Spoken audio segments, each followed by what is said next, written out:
Hello. We have got a bit of a day today. Somebody's selling tall palm trees, like one's 6 meters and two of them are around 4 meters. So we've teed it all up to go and pick up these palm trees and move them to our house. And then we hope we can get them through our winters. They're quite established, like we're hoping they'll be okay. It's starting to get real hot and muggy, so we're gonna go do that now. So let's get crack-a-lackin'.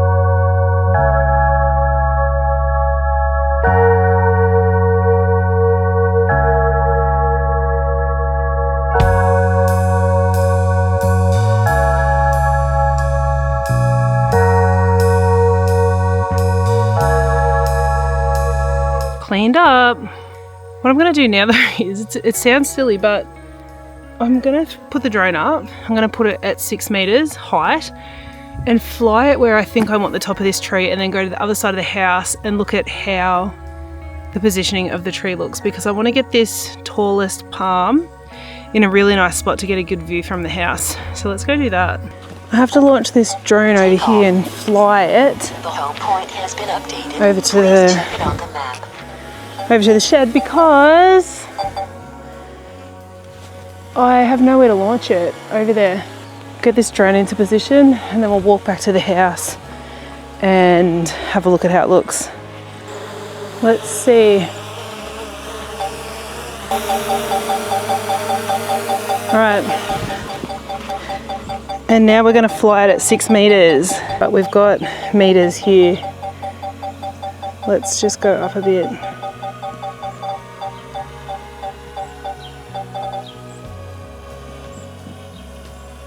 I think it'll be about there. That's saying 6 meters. I think it'll be a little bit lower because my drone's not 100%. So walking through here. Oh, please be okay. Oh, I just broke it completely. Oh. I just made a very stupid mistake and just completely smashed my drone.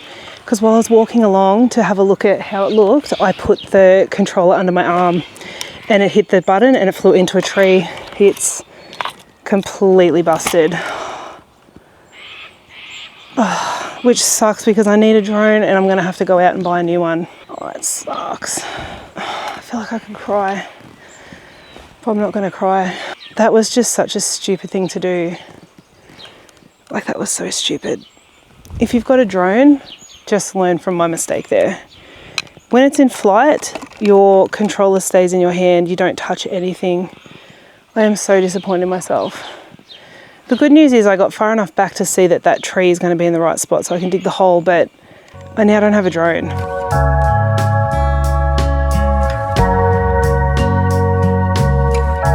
For those new here, our property is an old gold sluicing area.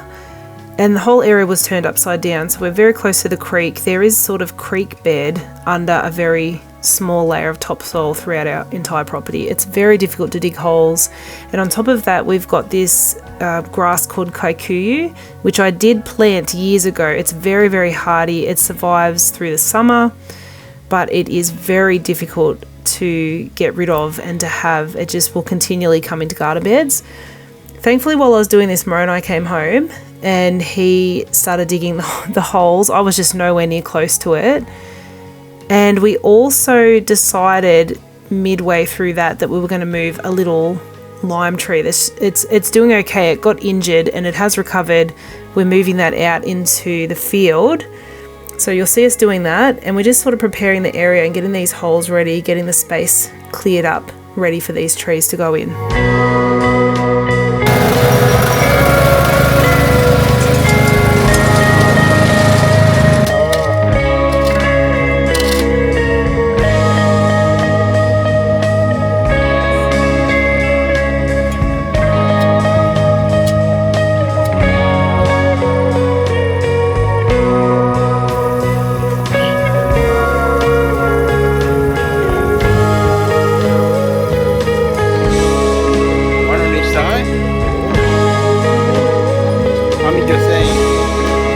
Just say because when we put that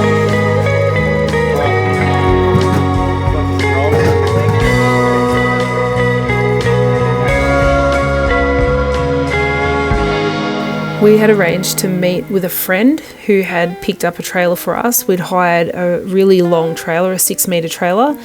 He drove to this location and we all met there. And the people selling the trees had told us they'd have them dug, but they didn't, which might be a good thing because one of the ones he did dig out, he didn't leave much of a root ball. So we at least had the opportunity to dig it out, but it took a good hour to dig this largest tree out.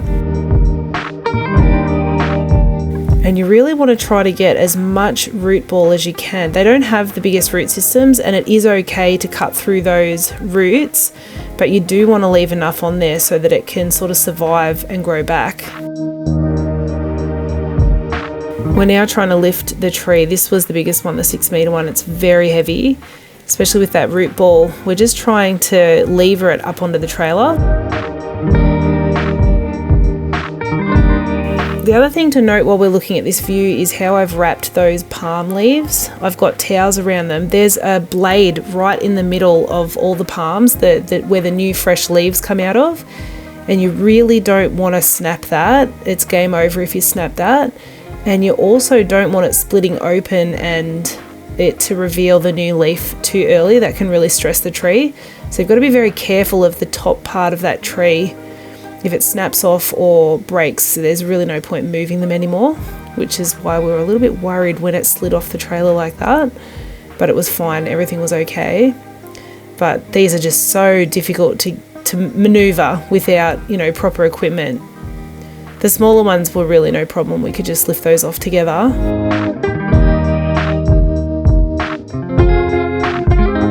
The other thing is if you're traveling long distance, you can see we've wrapped some of those root balls. We wanted to try to keep as much of the soil on the root ball as possible. The larger one was really too big for us to manage, but it had a lot of soil kind of stuck in it.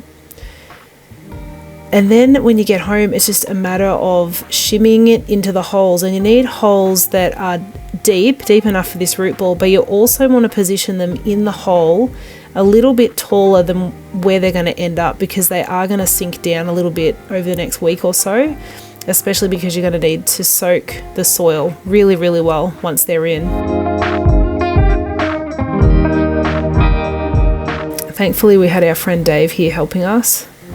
This really was a 3-person job to get this done. We have staked them up. It turns out you need to put those pickets in way further than what you think. They're actually almost halfway in the ground. They're very long ones. The height and the pull of this tree will just pull everything out of the ground otherwise, especially because we're soaking it. And one of the smaller ones had fallen over overnight. We didn't have the pickets in far enough and it just pulled the whole lot over. So you really, really want long star pickets, and you want to put them into the ground as sort of far as you can, probably at least halfway. We were still going hours later getting this third tree in. It became dark, but look at that pretty sky. And you can see our soil is just so difficult. We were tired. We were very tired by this point too.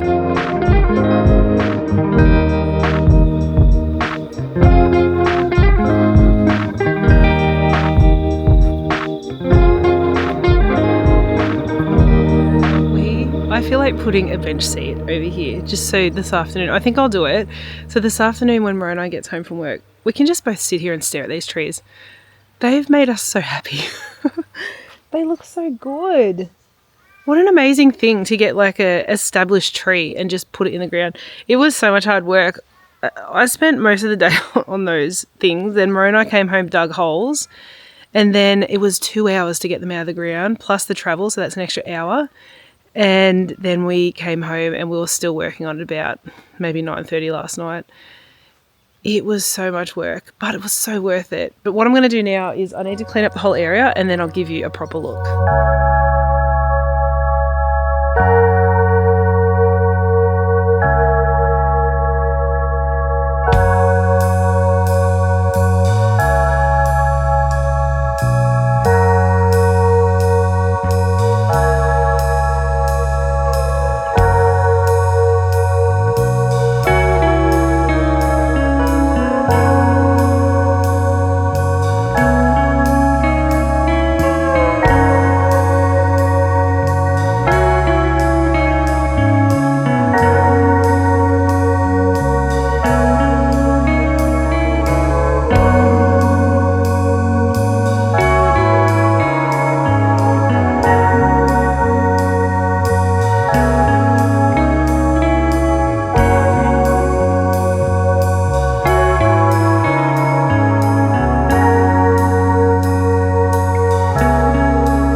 It's so hot, so I'm working pretty slow.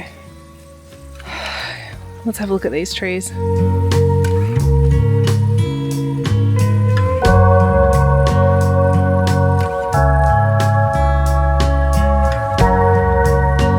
look really good from all angles. I'm just going to show you. So walking back from the field, this is the view.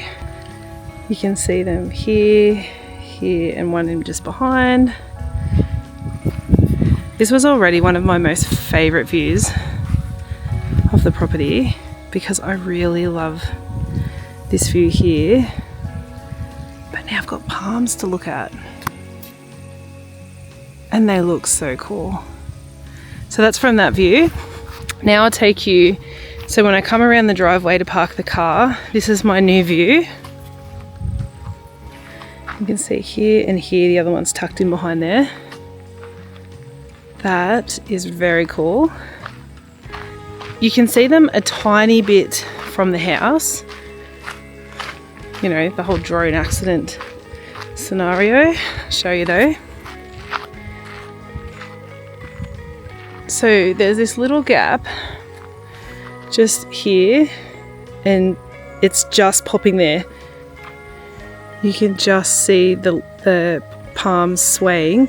So eventually they'll all pop up there and it will look so cool, like to have tall palms coming up behind there.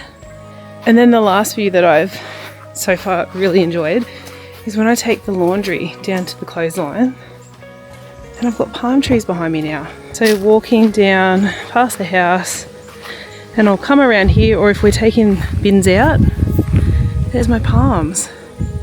These palms have made us so happy. We watch Garden Answer. We don't get to watch it every day, but we watch it when we can. And we love it when they get mature trees, which seems like all the time. And it just instantly changes the landscape. So that's what we feel like. Wow, this could become an addiction. So what I'm doing now is I'm soaking them. I'm going to have to soak them all day for the next few weeks. Just keep constant water on them. Especially, so today's Tuesday. Thursday there's going to be another really, really hot, horrible day. So we'll just keep an eye on them. So it's really just, we cannot let them dry out now. Just keep the water up to them now. Try and hope that those root systems take off again and they start to be established. We suspect that the star pickets and the strapping will be on them for at least a year, maybe 2 years. We would want to be able to push on them pretty hard and them not rock. So we'll see how long that takes.